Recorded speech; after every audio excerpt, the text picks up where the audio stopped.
उधर India news से बोले कथावाचक देवकीनंदन ठाकुर। एएमयू में मस्जिद है तो मंदिर भी बनना चाहिए। केंद्र के पैसे से संचालित होती है एएमयू। वक्फ बिल का विरोध 1954 में होना चाहिए था। वो वक्फ बिल का विरोध करेंगे तो हम भी सड़क पर उतरेंगे। केंद्र के पैसे से एएमयू संचालित होती है। अगर वहां पर मस्जिद है तो मंदिर के लिए भी वहां पर जगह बनानी होगी।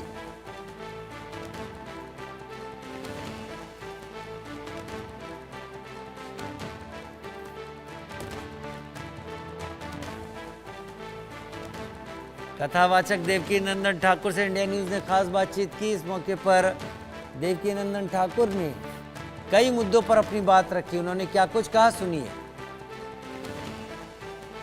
वक्फ संशोधन बिल पास हो गया है, राष्ट्रपति की मोहर लग गई है, बावजूद विरोधों का सुर जो है वो लगातार जारी है। ऐसे में बातचीत करने के लिए मेरे साथ कथावाचक ठाकुर देवकीनंदन जी है।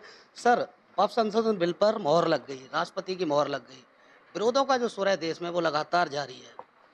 ये विरोध 1954 में होना चाहिए, जिस समय ये वक्फ बोर्ड बनाया गया था। अगर उसी समय किसी ने इसका खड़े होकर विरोध कर दिया होता, हम हिंदू लोग स्वार्थी होते थोड़े बहुत, स्वयं के स्वार्थ के लिए हम लोग अपने उस समय विरोध नहीं कर पाए। अगर उस समय विरोध कर दिया होता तो आज का दिन नहीं देखना पड़ता। और आज जिन लोगों ने उनको बचाने के लिए लड़ाई लड़ी है ना, हमारे हिंदुओं के, कल उसके लिए पछताना पड़ेगा हमको। ठीक, एक और बात हम कह दें, ये कहीं भी जाके कितना भी जो करना है करें, लेकिन सरकार ने जो निर्णय लिया है ये इस देश को बचाने के लिए एक अहम निर्णय है।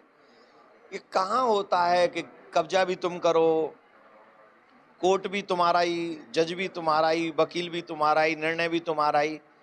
अरे भाई, हाउ इज इट पॉसिबल? ये न्याय मिलेगा? ये न्याय की प्रक्रिया है। हम कहते हैं संविधान का अपमान। संविधान का अपमान है।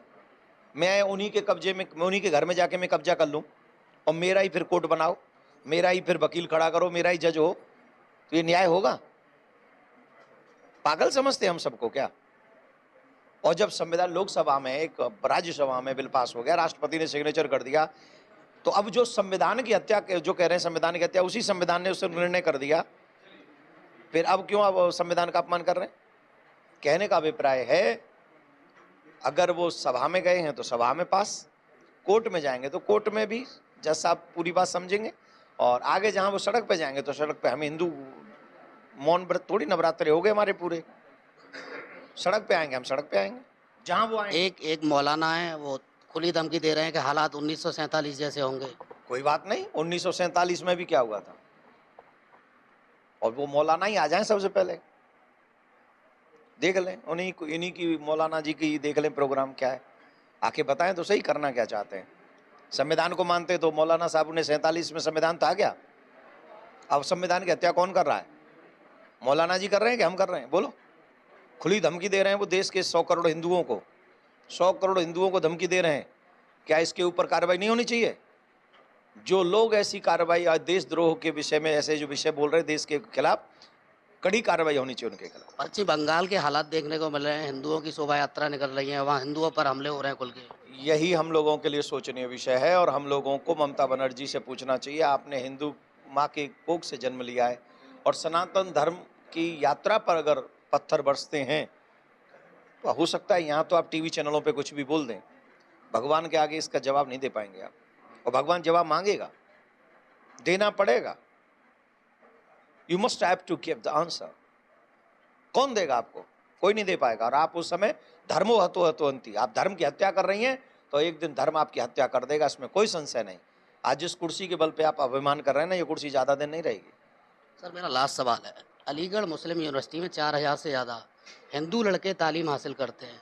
ऐसे में वहाँ हर हॉस्टल में, हर फैकल्टी में, हर डिपार्टमेंट में मस्जिद अवेलेबल है।